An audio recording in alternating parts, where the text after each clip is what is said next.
Bonjour, je me présente, je m'appelle Fabien Delettre et je suis l'auteur du livre Tout est bon dans le breton. Un livre, comme son nom l'indique, qui est dénué de tout chauvinisme. Un livre, en tout cas, dans lequel je raconte la Bretagne que j'aime.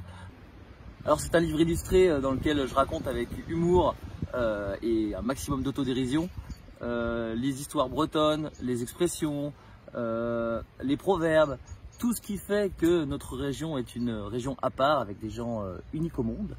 Et puis surtout un livre qui vous permettra de comprendre que passer à côté d'un breton, c'est justement frôler la perfection. Alors en ce qui me concerne, moi je suis un breton qu'on appelle pur beurre. Hein. Je suis né à Saint-Brieuc, j'ai grandi à Guingamp, plus précisément à Pabu, hein, la banlieue guingampaise. Et puis ma famille était à Trégastel, Perros-Guirec, une autre partie à Saint-Malo, donc j'ai beaucoup voyagé dans les Côtes-d'Armor et dans l'île-et-Vilaine. Et puis à la fin de mon lycée, je suis parti faire mes études à Arradon, une magnifique ville à côté de Vannes, dans laquelle j'ai découvert le Morbihan. Alors à Arradon, j'ai fait une fac de communication. Alors c'était pas le terme exact, hein. Le terme exact c'était lettres et langues, mention médiation culturelle et communication. C'est un truc, vous savez, c'est le genre de choses quand vous faites un examen, rien que le temps d'écrire le nom de la matière, ça prend 3 pages. Bon, en tout cas, je l'ai fait. Et puis en même temps, j'étais animateur sur une radio qui s'appelle Océane FM. Je pense qu'ils ne se souviennent pas de moi là-bas, mais moi je suis un très bien d'eux. Il m'appelait Bob le stagiaire. Et puis de toute façon, il ne pouvait pas me louper parce que j'y allais avec ma voiture à 6 h du matin et je repartais vers 19 h 30. Donc il n'y avait qu'un qui faisait ça, c'était moi. Donc j'ai gardé un excellent souvenir de Vannes, et ses alentours, parce qu'évidemment quand on est étudiant on fait la fête là-bas. Alors je ne vais pas citer des boîtes de nuit ou des bars parce que je pense qu'ils n'existent plus aujourd'hui. Malheureusement j'ai un peu trop vieilli, mais à l'époque il y avait quand même, bon allez je les cite, le Malvern, le Ticose, le Tiki's, le New Must. Est-ce que vous avez connu le New Must? Moi je l'ai connu. Voilà, c'était super, des soirées sur le port, une ambiance incroyable. Des gens généreux, des gens chaleureux, le soleil toute l'année. Voilà, j'en garde vraiment un souvenir extraordinaire et j'ai de la chance puisque j'ai trouvé l'élu de mon cœur dans cette ville, ce qui me permet de revenir quasiment tous les 15 jours ici, dans ce beau pays vannetais. Alors une fois que j'ai fini mes études à Arradon, je suis parti à Paris. Hein, j'ai passé la frontière brétilienne. C'était la première fois que je montais à la capitale. Donc j'ai découvert un changement, hein, puisque si vous ne le savez pas, la Bretagne et Paris, c'est un peu le pôle Nord et le pôle Sud. Donc je passais d'une ville où les gens au bout d'un quart d'heure on se saluait et on buvait l'apéro à une ville où on pouvait habiter à 1 mètre de quelqu'un pendant un an et ne pas se parler.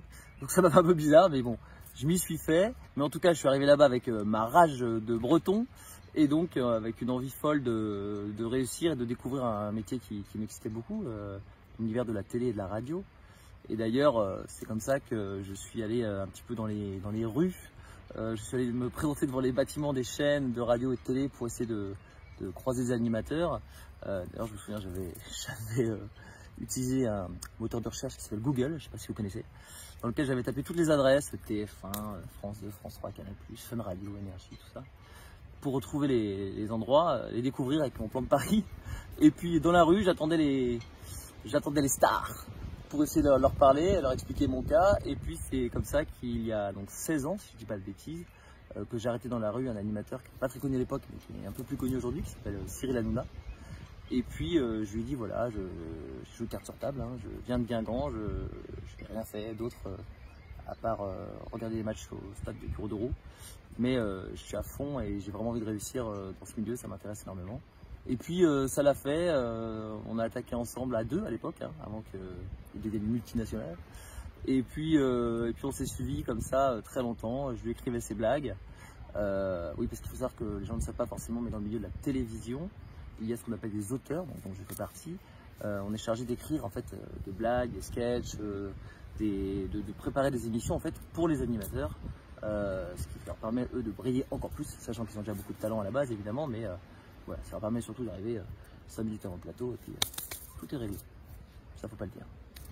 Et puis après, une fois que j'ai réussi à mettre le pied dedans, ça m'a permis de rencontrer pas mal d'autres gens du milieu. Donc j'ai travaillé avec le journaliste Bruce Toussaint, j'ai travaillé avec Jean-Pierre Foucault, j'ai travaillé avec Camille Combal, hein, qui est la star de TF1 désormais. Jean-Marie Bigard, tiens, Jean-Marie Bigard, c'est vrai que j'ai écrit pour lui un J'ai coécrit avec lui son spectacle qui s'appelle Nous les femmes. Donc pour vous montrer un peu dans tous les, ça part un peu dans tous les sens. Hein. Mais voilà, c'est ça que j'aime dans mon métier. Et puis de fil en aiguille, je suis devenu producteur donc, de l'émission Touche pas à mon poste il y a quelques années. Et là, depuis quelques années, j'ai essayé de revenir à mes premiers amours, c'est-à-dire l'écriture et donc ce nouveau projet. D'ailleurs, je vous le remontre, hein, j'en profite. Voilà, petite promo. Tout est bon dans le breton. Voilà, ça c'est enfin un projet en mon nom, hein, puisque d'habitude j'écris pour les autres. Et ça me tient vraiment à cœur parce que j'ai galéré. J'ai pas galéré à l'écrire, j'ai surtout galéré à trouver des gens qui étaient intéressés pour l'éditer. Moi, je savais qu'on avait plein de choses à raconter sur la Bretagne et que contrairement à ce qu'on pense, tout n'a pas été dit. En tout cas, s'il a été dit, il n'a pas été dit de la manière dont moi, je voulais en parler, c'est-à-dire avec beaucoup d'humour, rire de nous, rire aussi des autres, rire des Parisiens forcément. En plus, j'en suis devenu un peu un, donc j'ai quand même le droit de me foutre de ma gueule. Et j'ai vraiment écrit ce livre avec le cœur, avec plein de beurre aussi, beurre salé, hein, on pourrait le voir. Je pense qu'on peut parler de notre région d'une manière moderne, tout en respectant et en admirant toutes les traditions et les richesses culturelles qui font que cette région est unique au monde. J'ai voulu faire quelque chose de bien, donc j'ai voulu faire quelque chose de précis, de bien documenté. Donc je suis allé voir pas mal de copains un peu partout en Bretagne. J'ai beaucoup travaillé avec ma mère, puisque ma mère est une véritable encyclopédie de la Bretagne. Et puis en racontant, en discutant avec tous mes amis, j'ai voulu récupérer un peu toutes les anecdotes, les expressions, tout ce que j'entendais autour de moi et qui avait marqué mon enfance. Et donc ça m'a vraiment fait plaisir de remettre tout ça dans un livre. Je voudrais évidemment tirer un grand coup de chapeau à l'illustrateur du livre, Tout est bon dans le breton, qui s'appelle Alto et que j'ai découvert à l'occasion de ce projet. Il m'a fait des super dessins, vous voyez. Oui, parce que ce n'était pas une BD complètement, hein, vous l'avez vu, c'est un livre illustré. Et vous voyez, moi je lui ai envoyé en fait les petits scénarios, je disais ce que je voulais, et puis derrière il les mettait en forme.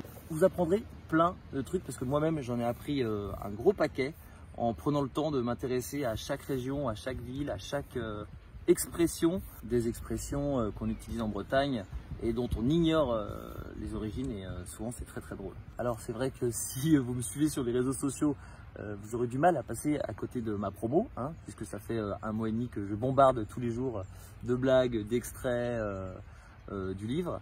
Et puis, bon, déjà pour ceux à qui j'ai foutu le fil d'actu en l'air, je m'en excuse. Et puis ceux qui ont trouvé ça drôle, et ben, tant mieux. Et puis pour faire parler du livre, j'ai eu une idée il y a quelques mois, c'était d'imprimer juste quelques dizaines d'exemplaires et de les envoyer comme ça, petit bonheur la chance, des personnalités qui avaient un rapport de près ou de loin avec la Bretagne, en me disant si ça les touche, peut-être que ça touchera encore davantage des personnes. Et là, gros coup de chance parce que j'ai eu d'excellents retours. J'en ai envoyé, alors dans mes souvenirs, j'en ai envoyé beaucoup, mais j'en ai envoyé à Estelle Denis et Raymond Domenech, j'en ai envoyé à Laurie Tillman, la Miss brestoise, j'en ai envoyé un à Guillaume de Tonquédec, l'acteur qui est breton de cœur, comme il le dit. Et d'ailleurs, lui, le bouquin lui a tellement plu qu'il m'a proposé d'en faire la préface. Donc j'ai été très honoré. Merci Guillaume. Donc comme quoi, la Bretagne nous rapproche même quand on ne se connaît pas. Et puis à qui d'autre j'ai envoyé? J'ai envoyé le livre à Jean-Yves Le Drian. Tiens, je l'ai envoyé à tout hasard, bon, comme il est de chez nous. D'ailleurs Jean-Yves, il m'a jamais répondu. Jean-Yves, peut-être renseigne-toi à l'accueil. On monte un bouquin bleu avec écrit Tout est bon en breton qui t'attend. D'ailleurs, s'il veut qu'on discute un petit peu des affaires internationales et comment mettre la Bretagne au centre du monde, bah, je peux peut-être lui donner quelques idées. Pour ceux qui ont l'œil bien affûté, vous verrez que je suis en plein cœur du golfe du Morbihan, dans cette magnifique région. Et d'ailleurs, je passe le bonjour à tous les Morbihanais. Vous avez une région magnifique, vous avez des plages dignes des paradis tropicaux.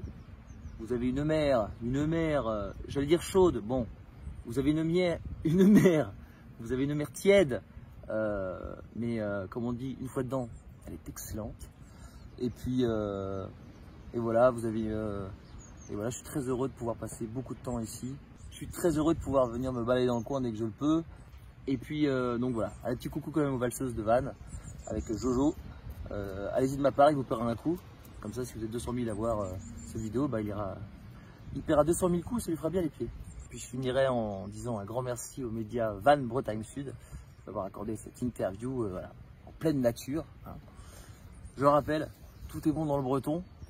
Si ce livre vous plaît, n'hésitez pas à en parler autour de vous. C'est important, c'est la solidarité bretonne qui va faire vivre le livre. Et puis, n'hésitez pas à l'offrir à des gens à qui vous voulez du bien. Aux touristes, hein, parce que malgré tout, les touristes, je les taquine un petit peu dedans, c'est normal. Mais c'est eux qui nous font vivre. On est toujours heureux d'accueillir un maximum de monde dans notre si belle région. Alors, qu'est-ce que je peux vous dire pour finir Kenavo!